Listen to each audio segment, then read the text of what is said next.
Salmon of knowledge, just a salmon of knowledge, just a salmon of knowledge, just a salmon of knowledge, salmon of knowledge, salmon of knowledge podcast. Hey, salmon skins, welcome to episode 51. 51, keep on keeping on. We're not done till the break of dawn. We're gonna keep on keeping it warm. Put the plates in the oven, then your food won't get cold. That's what I've been told from my mama. That's a wronga. That's nearly a rhyme, but I do it all the time. So there's some like freestyle rapping, and I have some more freestyle rapping coming up from MC Scott, who is the local rapper around here. He's been sending me in some raps and some hip-hop freestyling. You might have heard it on a previous episode. So yeah, he's got another tune which he says is about the environment and contains a couple of samples. If you can guess what the samples come from later on, please contact me on Twitter, tweet it at me, and you will win a prize. And that prize is to be decided. Probably some kind of cake. I'll make some envelope cakes and I'll post them out to you in the post. It'll probably take about a month to get there because everyone sending out their Christmas cards early on post is swamped, inundated. So, guys, listen, how's it going? The seagulls are having an orgy outside because the sun is shining and everything is freaky dandy. Lemon candy, have some rock shandy. Or a JR. What's a JR? Lots of culty things. I've seen some stuff online this week. So people were talking about putting plates in the oven. Is this like a regional thing? Is this a country thing? Do, Dublin people do it? Do the, sophisticated people of Dublin? Now, some of them are sophisticated. I'll give them that. Some of them are not. Because I've seen people literally urinating on the street from my balcony. Not like from my balcony. I haven't invited people to come up and give the city a golden shower. Someone's beeping their horn outside. That's good to know that that's working. This is not a completely soundproofed room, if I'm honest. In fact, I don't think it's even that hermetically sealed because some rain did seep in through the bottom of the window in the living room when we had some very, very heavy rain and winds. So a combination of the rain being pushed through the door like some sort of big concert where everyone's crushed in. Like that time I went to see Mode Selecta in the Button Factory many years ago, and it seemed to be sold out, but actually they seemed to sell maybe 50% extra tickets, and the capacity was just, you couldn't move, you couldn't dance, and it was a dance band. It was a German techno dance band. Do the Krankenhaus, take you to the Krankenhaus, you dance so much you lose your spouse. Don't you step on the mouse. This is the house. There's just a little bit of freestyle German techno rap. God, I'm all about the freestyling, aren't I? So, guys, yes, we did. I'm digressing massively. I was talking about ovens, heating up plates in the oven. Yes, we had in fact, in my home in Offaly, there is a plate warmer. I know there were some issues with with it breaking down. I don't know if it's fixed. I can't remember. I've had some long conversations about it on the phone with my father. I think it's been fixed. But yeah, it keeps the plates nice and hot. So when your hot food hits the plate, it's hot. It's like warm on warm. It's like, you'd rub your hands together and make them warm before you give someone a massage, because you don't want to put cold hands on hot skin. Putting cold hands on the hot skin. No, that's a sin. I'll put you in the bin. Okay, I'm going to stop the freestyle rapping. Now, another thing that I might actually try this week, a friend of mine, a comedian, he also writes for Waterford Whispers News, a very funny man who assisted me with some DIY questions I had. I was messaging him back and forth as I was trying to fix a lock in the door. The lock wouldn't go in, so the door couldn't close. And in the end, I ended up just hammering it, just brute force. No actual craft or skill was involved, just like a slap of a hammer. And then it was done. But he was on the radio yesterday. This is becoming like a national story, which sometimes I think is a result of lockdown. But honestly, I think it's just something that would happen anyway. Now, I don't know if a result of lockdown is making people not sleep very well. I think that's probably a thing. So, look, all I'm saying is Jerry is doing a service to the nation, and indeed anyone else who is, listening on Today FM, or indeed reading his tweets online. But basically, it's you chop up a banana, skin and all, and you put it in water, in hot water, or you boil it in water. I don't know exactly what the method is, but it's hot banana in water, and then you let it kind of steep for a while, like you would, a pot of tea, and then you drink it, and it's supposed to knock you out for 6, and you have a lovely sleep, and apparently it works. Now, I might try this myself, and I will report back to you in the next podcast episode and let you know how it went. Or who knows, I might even do like a little mini episode just about that. Probably not. I'm not that desperate for content, but I am desperate to sleep well because I've been having such weird dreams. I had a dream last night where I was having a haircut, and weirdly enough, the entire dream looked like it was in the 70s. It was like the clothes were slightly different. It was like the late 70s, early 80s. And I don't know if this is a result of having been, watching The Crown, the new series of The Crown for the last while. But everything looked like it was the 70s, including my head. And I had a haircut. And the hairdresser had now, full disclosure, if you haven't seen me, well, you probably have because my picture is on the podcast every episode. I'm bald. I have a beard, but in the dream, I didn't have a beard, and I had hair on my head, except the hair was thinning at the front and kind of long at the back. And whatever way the hairdresser cut my hair, it made it look like I had, hair. I was like, oh yeah, that's how I should be having my hair cut. So I can actually show that I have hair. And the secret was shaving my beard off and getting a haircut. And, I woke up going, wait, I don't have hair on my head. But I was really happy with the haircut and was saying to the hairdresser, I'll definitely come back to you next time I get my haircut.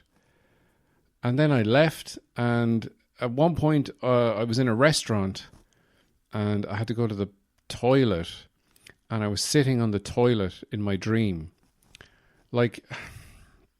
Maybe some people have dreams where they're flying, or some people have dreams where they're like a millionaire, or they're hanging out with Rihanna. I have dreams that I'm sitting on the toilet. So my dreams are not that far removed from reality. And I'm sitting on the toilet in this kind of restaurant that's very wooden. It was like an old sort of mock Tudor estate. But if that was a restaurant, so lots of booths. That's how it's booths, booths. Lots of booths, and people sitting in them, and they're all kind of squared off, kind of like when you see in offices where they have these fake walls set up, so people have their little cubicles. It was like that, but fancier, and people were eating, and I was on the toilet, and I was also in a kind of a booth, so I was covered on one side, but I could sort of look over the glass panel out into the restaurant, and I was worried that someone was going to come up and catch me, or someone was going to see me sitting on the toilet while they were sitting eating their food. And also I was like, I better hurry up because my whole family's going to be gone, and I'm going to be lost because I don't know where I am, because it's the 1970s. I'm lost in a decade. that is reasonably unfamiliar to me. I was born in 1977, but, I don't really remember much of those three years. So that's what's been happening. Lots of weird dreams, and when you have weird, restless dreams and kind of dreams where you're, unsure, because this is the times that we're living in, unsure times. And you wake up, and I wake up and I'm like, oh my God, oh, this is terrible. And then I go, wait, it's not the 70s. It's fine. I'm here. Everything's fine. And my beloved is beside me. And I'm fine again. And then I have to face reality. So the reality of it is that this podcast is has some ads in it. And I'm sorry, guys, but that's just how it goes. And if you want to, just use this, if you're listening on Spotify, just use the skip forward button. There's going to be 2 ads, probably about a minute. So just skip. And then you'll hear a little jingle, and that'll be the ads over with. So I'm sorry. Here they come now. Here's the first jingle. So you can start skipping now. It's a tiny break in the podcast. It's a tiny little break in the podcast. And we will be back to regular programming now. And we're back from the ads, guys. Thanks so much for your patience. Look, it's been an interesting week. Now, people have been going kind of crazy over the Great British Bake Off. I am a huge fan of the Great British Bake Off. I binge watched all of it when I broke up with a girlfriend one time, and I was very kind of down in the dumps, and I ended up just having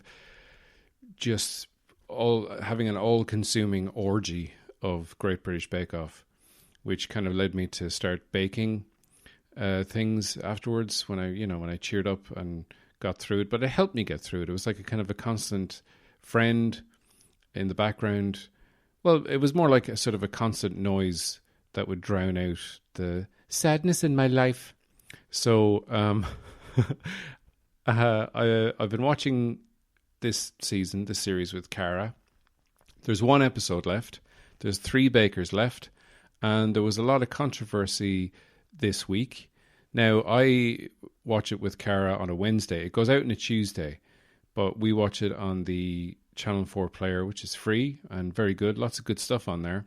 But you have to wait like a day to watch it. So we don't watch it at the time. We don't kind of follow it on Twitter as it's on. We just watch it and then just ignore all the kind of buzz around it or all the talk about it.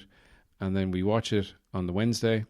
And then I look at stuff and people were like very annoyed that Laura got through and her mime did not get through. And I can kind of see that. I think it's a little bit controversial and people like to be, oh, this is my favorite. Now, from the get-go, from episode 1, I have said that Peter is going to win it. And he is just kind of unflappable. He's never really... He had one kind of dodgy week where I thought he was going to go... Like, he was perfect. Not perfect. He was, he was never... in the bottom at any point. He was never a soggy bottom. He was always a perfectly light bake.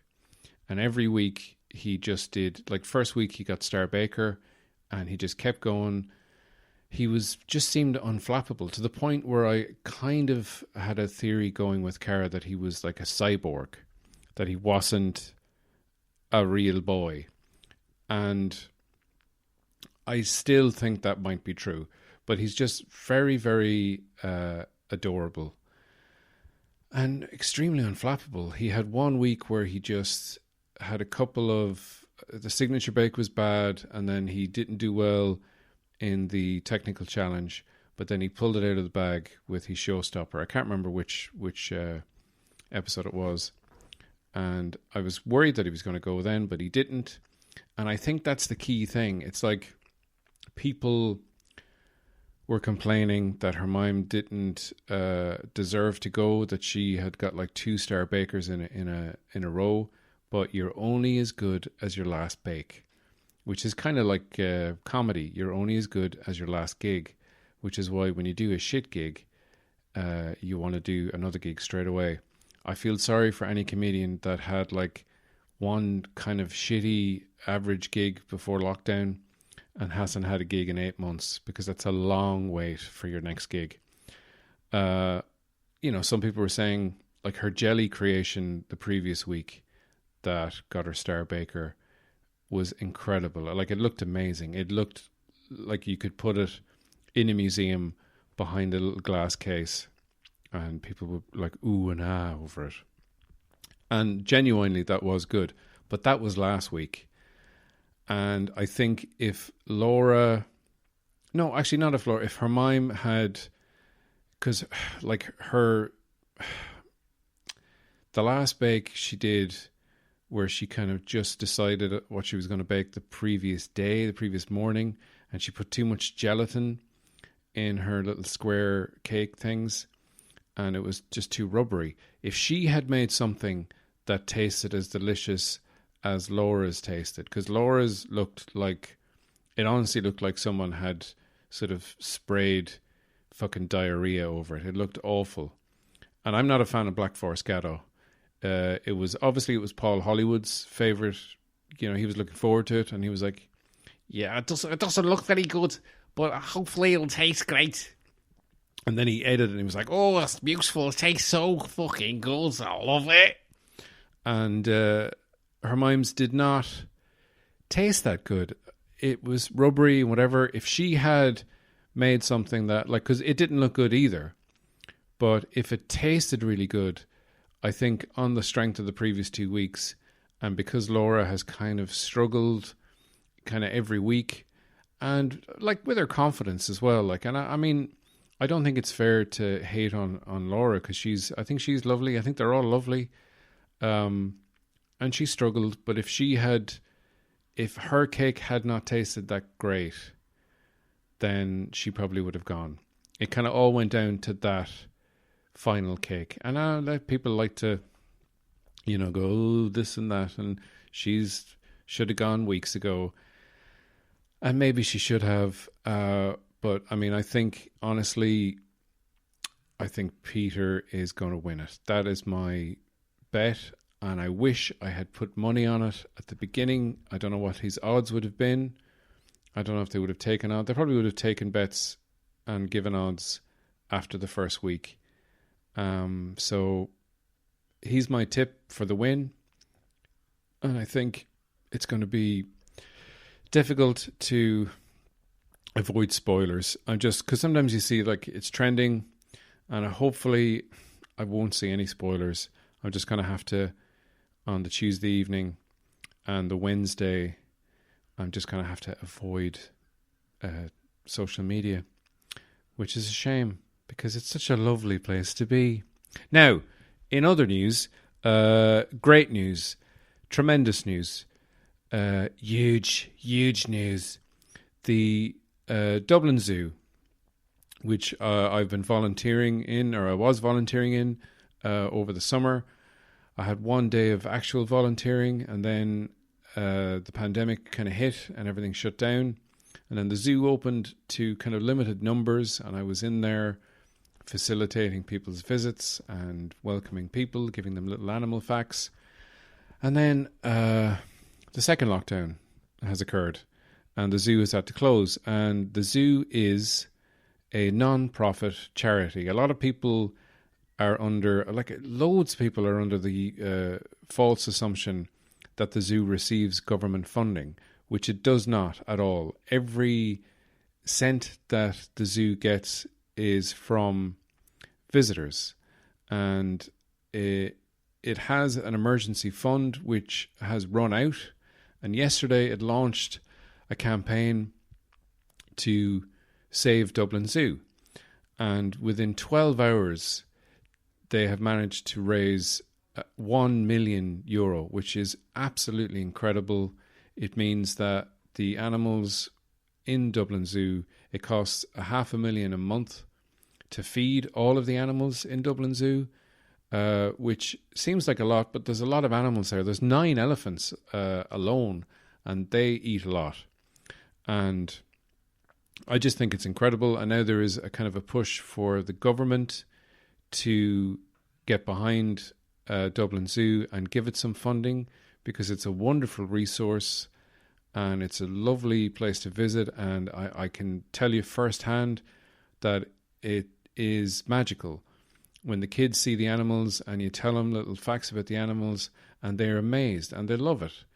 And, you know, if you can spark an interest in the natural world in children, then maybe we could have a shot at, you know, actually preserving the natural world and the animals that live in it for future generations. And also, it'd be nice for future generations to see Dublin Zoo. Now, there was a couple of people on Twitter, someone on Twitter who I don't know, who was saying, you know, it's cruel to have animals in captivity and for our amusement and our entertainment. And if they're endangered, then, you know, why are we keeping them alive? It's just an egotistical thing for humans. And I was like, oh, for God's sake.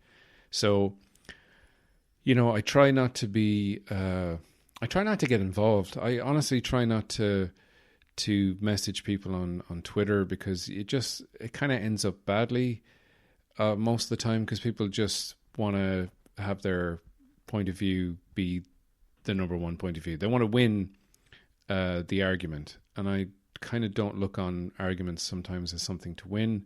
I just don't like kind of ignorance when it comes to things. And, you know, even myself, look, I'm ignorant on lots of stuff. I honestly don't know. The stuff I don't know could fill several encyclopedias. And encyclopedias are full of things that you should know. I don't know anything about politics, but I know a little bit about the zoo, having been there, having learned about what they do, their conservation work around the world. And I basically, you know, messaged him and said, you know, the animals aren't there for entertainment. They're not miserable. You know, they're in captivity, yes, but we don't actually use the word captivity. They have habitats. And he was saying, yeah, but you can't really, you know, like elephants live in the jungle, so you can't really replicate that.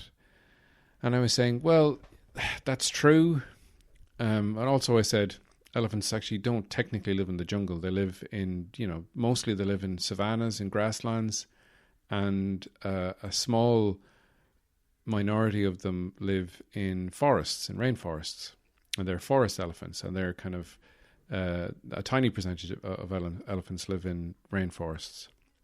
Not to get all, I wasn't getting all, well, you don't know anything. I was just like, you know, these are the facts. And yes, you can't replicate their natural environment, but they have a huge habitat. Obviously, it's not as big as the continent of Africa, but it can't be.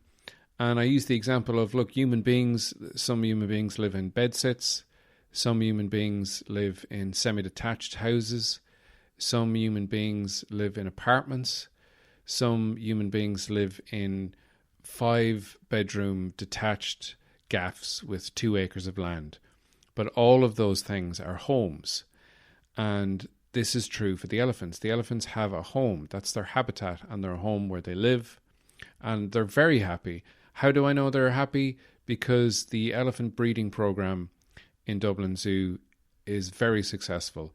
They are having a lovely time. And you know, if an animal is depressed, it's not having any nookie. And these elephants are happy out and sexing away. So bring your kids to Dublin Zoo. No, so I basically just made my points and was like, look, and he said, animals should be entertainment. I said, I completely agree. Animals should not be entertainment. And I said, look, until the environment is safe for these animals to be in, because, human industry has decimated their natural habitats and poaching has decimated them. So until their environment is safe for them and protected for them, then a zoo is the best place to be. And it's not a prison. It's like a 5-star hotel. They're incredibly well looked after. The staff are amazing there. They genuinely care about the animals, and they are passionate about their work and the conservation work that they do around the world. I mean, I'm sure you've all seen the zoo on television. So I was like, just giving him some information. Like some of this stuff is true, that there is cruelty, but not in zoos. Certainly not in Dublin Zoo. I can only speak for Dublin Zoo. I only have experience of Dublin Zoo. But like, as far as animals as pets goes, or animals as entertainment, yeah, there's more, like, disturbingly, there's more tigers in the state of Texas in America held by private owners than there is in the wild. And that's depressing. And that has to stop. Also, the fact that the Irish government gives €19.2 million a year to the greyhound industry, the greyhound racing industry. And that's not on. I don't agree with that. I don't want my tax monies going towards that. I would rather have it go towards keeping the zoo going.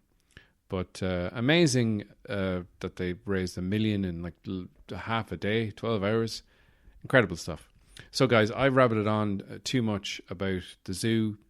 Here is the next episode of Space Notes. That's right, Space Notes, which has been off the air on this podcast for a while. So I hope you enjoy this brand new episode of Space Notes. It's a good one, I think. Previously on Space Notes. Tina, we're very happy up here on Mars with our jazz club on Mars. Yeah, as long as no one from our past comes back. How are you, Tina? How are you, Tony? Paul, what the hell are you doing here? I'm a space solicitor now, and I'm here to warn you. Francis Raygun is coming. Francis Raygun? The man I sold those rusty trumpets to. Tony, you didn't sell rusty trumpets to Francis Raygun, did you? I did. Yep, and now he's coming back. So I just came to warn you that Francis Raygun is coming, and he's gonna sue you in court. But I'll represent you if you want. Oh, Jesus. We now return to Space Notes. In progress. In space. Tony, what are you going to do? Francis Raygun is on his way. Are you going to employ Paul in the guise of his new job being a space solicitor?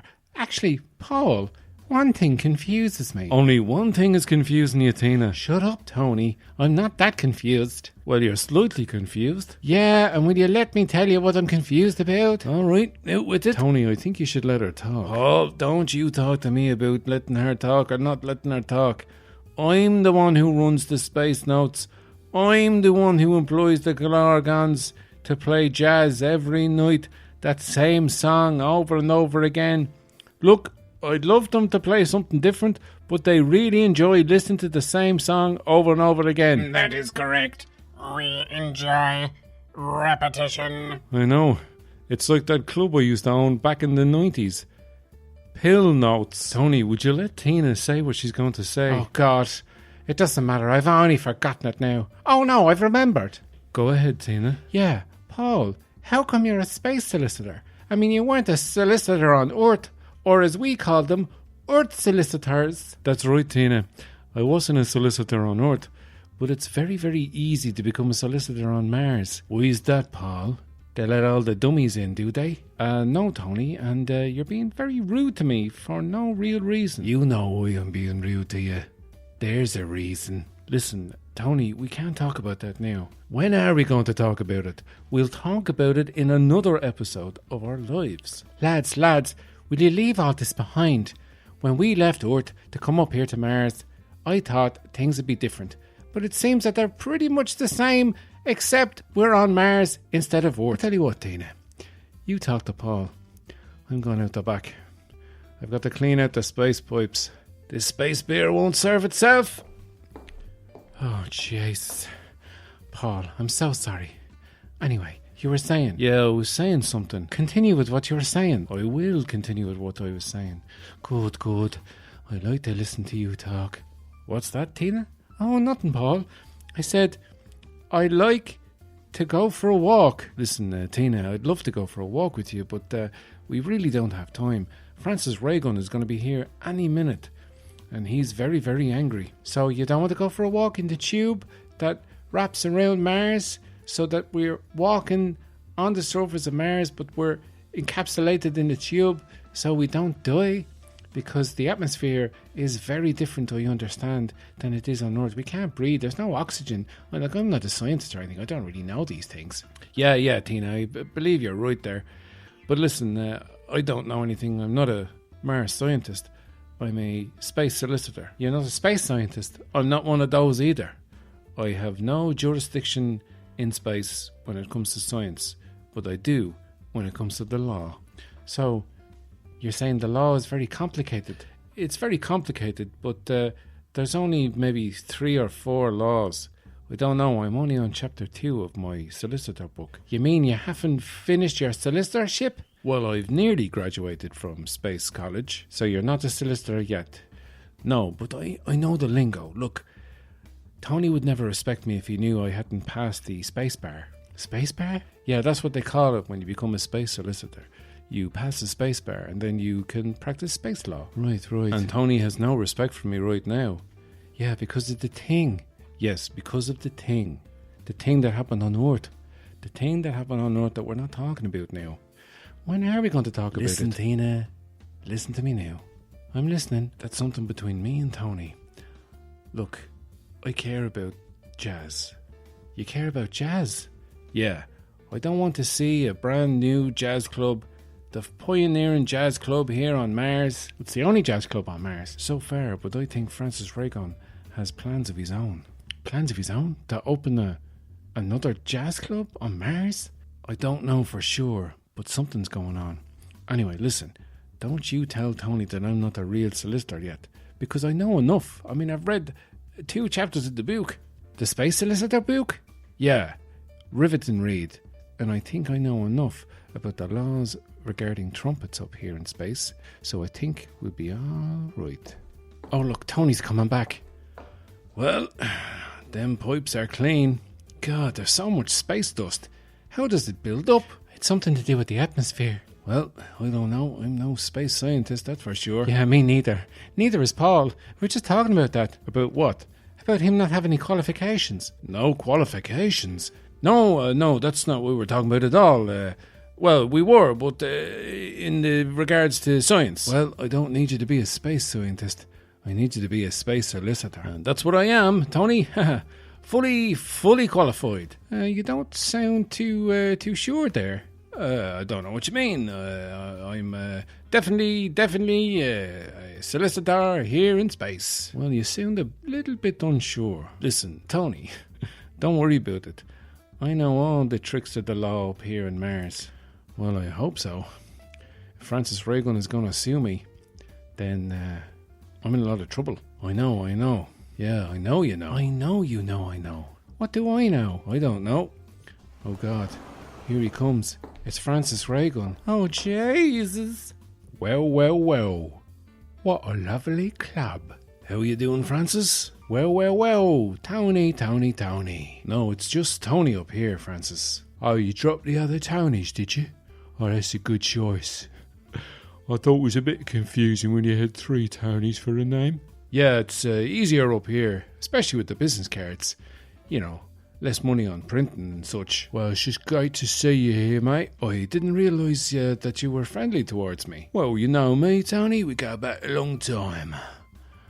I mean, when we first met back in London on Earth. Yeah, on Earth. On Earth. On Earth. Oh, hello there. I don't believe we've had the pleasure of meeting. No, we haven't. I'm Tina. Well, it's a pleasure to meet you, Tina. My name is Francis Raygun. Yeah, I was wondering about that. Is that your actual real name? Yeah, it is. I know it sounds like I made it up, but it's French. Is it now? Yeah, it is, Tony. French Huguenot. I think it's actually pronounced Raygun. Well, that sounds Italian. Tina, would you leave it alone? No, darling. Listen, don't you worry your pretty little face about it. Oh, he thinks my face is pretty. And little. I can also hear what you're thinking, love. Oh no, my inner monologue is broken. Yeah, I heard that as well and all, didn't I? Listen, Tina, why don't you go get us some space drinks and we'll get down to space business? Yeah, Town. You don't mind if I call you Town, do you? Actually, I do. I mind it very much. Listen, Alright then, I'll call you Tony. we prefer that because it is my name. Listen, Town. Listen, Tony. Jesus. I've got an issue with those trumpets what you sold me the other day. I Don't know what you mean. They were perfectly fine and not a bit of rust in them at all when I sold them to you. Well, that's what I'm here about. When I got them home and opened them up, they were extremely rusty. And I'm no space scientist. Neither am I. Well, don't that make two of us then, Tony? I guess it does.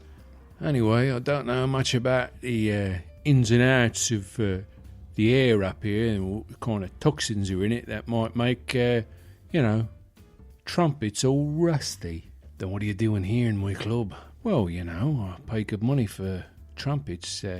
Trumpets don't work no more. What do you mean they don't work anymore? Well, I don't know if you've ever tried to play a rusty trumpet. The notes ain't quite hitting what I need them to hit. You need them to be played. I thought you were buying them for aesthetic reasons. Now, Tony, why would I be buying trumpets for aesthetic reasons? I don't know. You like the look of them. I like the look of them. Yeah, I know lots of lads who've got trumpets in their collection, or they've got trombones or other brass instruments, saxophones and the like, and they have them mounted on the wall. Like fucking deer and bear and trophies like that. Like fucking busts, like fucking stuffed animals and whatnot. Is that what you mean? Listen, Francis, calm down. I'm just saying, as an example. I mean, I don't know what you wanted them for. I didn't know you even wanted them to make a noise. To make the trumpet noise? That's exactly what I want. I mean, why would anyone buy a trumpet just to look at it? You want to blow on the end of it and it makes the trumpet noise. That fucking noise. All right, look, I mean, fair enough. I can just give you your money back. Oh, no, it's too late for that, mate. It's too late for me to pay you back I've got the Martian dollars right here. Oh, no, mate. I don't want Martian dollars. I want reparations, I want. I'm sorry there, Francis, but if this goes any further, I'm going to have to get my solicitor involved. You got a fucking solicitor? Yes, so you have a space solicitor. Here he is now. Paul, how's it going? Who the fuck are you, mate? I'm Paul. I'm the space solicitor here that works for Mr. Tony here in Space Notes. Well, isn't that fucking lovely? Francis, please, watch the language. Why are some fucking glowguns gonna get upset? Yes, we are trying to eat lunch. Yes, I am trying to enjoy the space jazz with my family. Well, why don't you use your tentacles and cover up your bloody glowgun ears, mate? That is most rude. Oh, terribly sorry there, Mr. Glorgon. Tina, you're back. Yeah, I'm back. I have the space drinks. Here, could you get some more space drinks for the Glorgons? Oh, Jesus. I suppose I will. Sorry, Mr. Glorgon. Some free drinks coming right up. Francis, listen. Come on. Let's go in the back, into the office. We'll talk about this in private. All right. But I'm going to bring my solicitor. You've got a solicitor? Yeah, my brother. Michael Raygun. Hello. Jesus. Paul, this is getting very confusing. I know. 2 space solicitors. I know. I'm a space solicitor. He's a space solicitor. A space what? A space solicitor. Sorry, I mispronounced it there for a second. Paul, you're very sweaty. Oh, yeah, it's just I wore too many jumpers. But you've only got one jumper on you. Well, yeah, I got rid of the other jumper because I was too warm. Well, that makes sense. Listen, boys, I know you like to talk amongst yourselves there, but could we go in the back in the office and sort this out for once and for all? Michael? Yeah, let's do it. All right. Let's go and sort out this legal issue regarding the trumpets. I've got the drinks for the Glorgons. Tina, leave it out. Give it to the Glorgons. And then fix us some space coffee. We're going into the office to sort out this once and for all. Oh, Jesus. I know. Are we going or what? Yeah, all right. Calm down, Michael. Well, let's do this, Tony. I am your space solicitor. Oh, best of space luck to you, Paul. Thanks, Tina. I'm gonna bloody well need all the space luck I can get. Why is that, Paul? Oh, no, just, good luck's better than no luck. Yeah, I agree with that. What will happen next week in the office of Space Notes on Mars? Will Francis Raygun and his space solicitor brother Michael Raygun get some space dollars out of Tony? Will Paul, not being an actual space solicitor, be revealed? Who knows? Find out next week in Space Notes. So, guys, thank you so much for listening. Here is the rap I was telling you about, MC Scott, and he's got a rap that is about, he says it's about animals and the environment. Hopefully I'll have him on for an interview at some point, and I hope you enjoy this rap from him. So yeah, take it away, MC Scott. Yeah, look at you. You're looking good.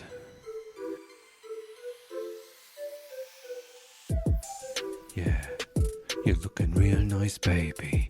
What's that smell? It's Old Spice Lady. I got it off me dad, he keeps it in the jar. I also put it in the tank of me car. Come on, get in, we'll go far. We'll go up the road to Spare. I'll get the coffee and some pastries. It's not good for me. It's a homemade fragrance. Jumble words don't make much sense. Make a love, I'll give you my essence. No more sitting on the fence, I'll be dense. Women sense my power, and they seek the life essence. I do not avoid women, Mandrake. Yeah. But I do deny them my essence. Look at you, sitting there, so cute like a koala bear. They are hot in the bush, burning up, shake your tush. Shake, shake, shake it. Shake that tush in the bush. Mush. I hope the earth cools down. Koala bears will frown. It's a shame they get stressed. As bears go, they are the best. Not scary big, just cutesy small. Hope global warming won't kill them all.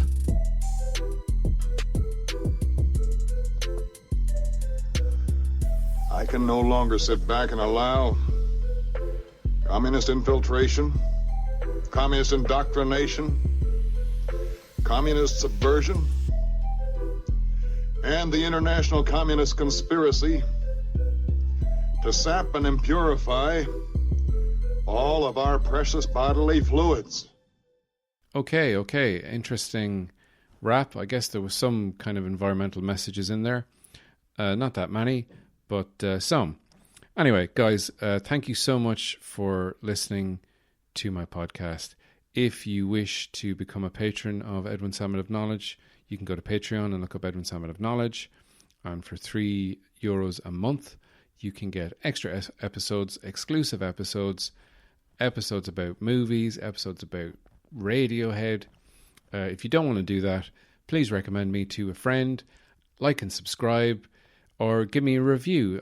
These are things that will cost you nothing except a couple of minutes of your time. You can review me on Apple Podcasts. I don't know if you can review me on other stuff. I've never reviewed my own show. I wish I could. I could set up loads of fake accounts and do it maybe, but I'm an honest person and I'm not going to do that. So if you can give me a 5-star review, hey, if you had a podcast, I'd give you a 5-star review, and that's no messing. So thanks very much, Salmon Skins. I will see you in my dreams, and hopefully it won't be the 70s. It will be the future, and everything will be fine and dandy. Stay safe, stay positive. Vaccines are on their way. We're all going to make it through this thing. It's tough right now, but things are going to get better. And that's what I continually tell myself every day. Take care, guys. Bye.